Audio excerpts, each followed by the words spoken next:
بسم اللہ الرحمن الرحیم۔ السلام علیکم۔ میرے چینل کو ضرور سبسکرائب کریں۔ حضرت علی رضی اللہ تعالیٰ عنہ نے فرمایا، کفر کے بعد سب سے بڑا گناہ کسی کی دل آزاری ہے۔ جب کوئی دوست تمہیں اپنا راز بتائے تو سمجھ لینا کہ وہ اپنی عزت تمہیں امانت دے رہا ہے، اس میں کبھی خیانت نہ کرنا۔ کسی کا عیب تلاش کرنے والے کی مثال اس مکھی جیسی ہے جو سارا خوبصورت جسم چھوڑ کر صرف زخم پر بیٹھتی ہے۔ وقت اور دولت دو چیزیں ہیں جو انسان کے اختیار میں نہیں۔ وقت انسان کو مجبور اور دولت مغرور بنا دیتی ہے۔ سب سے پہلی عبادت یہ ہے کہ انسان مصیبت میں صبر کر کے اللہ پاک سے مدد کا منتظر رہے۔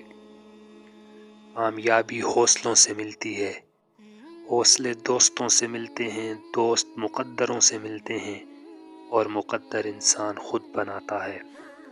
تین چیزیں ایمان کو تباہ کر دیتی ہیں: امیروں کی محفل، عورتوں کی صحبت، اور جاہلوں سے بحث۔ جو شخص تمہارا غصہ برداشت کر لے اور ثابت قدم رہے تو وہ تمہارا سچا دوست ہے۔ جو ذرا سی بات پر دوست نہ رہے وہ دوست تھا ہی نہیں، اور جس کو ایسے دوست کی تلاش ہو جس میں کوئی خامی نہ ہو تو اسے کبھی دوست نہیں ملتا۔ 100 دوستوں سے بہتر وہ ایک دشمن ہے جو دل میں نفرت تو رکھتا ہے لیکن منافقت نہیں کرتا۔ ایسی غربت پر صبر کرنا جس میں عزت محفوظ ہو اس امیری سے بہتر ہے جس میں ذلت و رسوائی ہو۔ رشتوں کی خوبصورتی ایک دوسرے کی بات کو برداشت کرنے میں ہے۔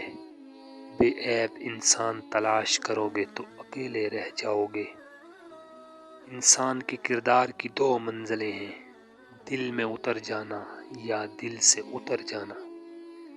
زندگی کی اصل خوبصورتی یہ نہیں کہ آپ کتنے خوش ہیں، بلکہ زندگی کی اصل خوبصورتی تو یہ ہے کہ دوسرے آپ سے کتنے خوش ہیں۔ دوستوں کے غم میں ہر حال میں شامل ہوا کرو، لیکن خوشیوں میں تب تک نہ جانا جب تک وہ تمہیں خود نہ بلائیں۔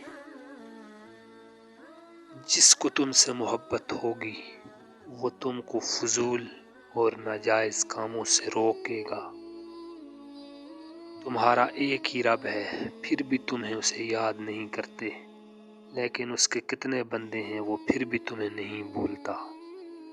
زندگی کو بدلنے میں وقت نہیں لگتا، لیکن وقت کو بدلنے میں زندگی لگ جاتی ہے۔ مزید اچھی ویڈیوز کے لیے میرے چینل کو ضرور سبسکرائب کریں۔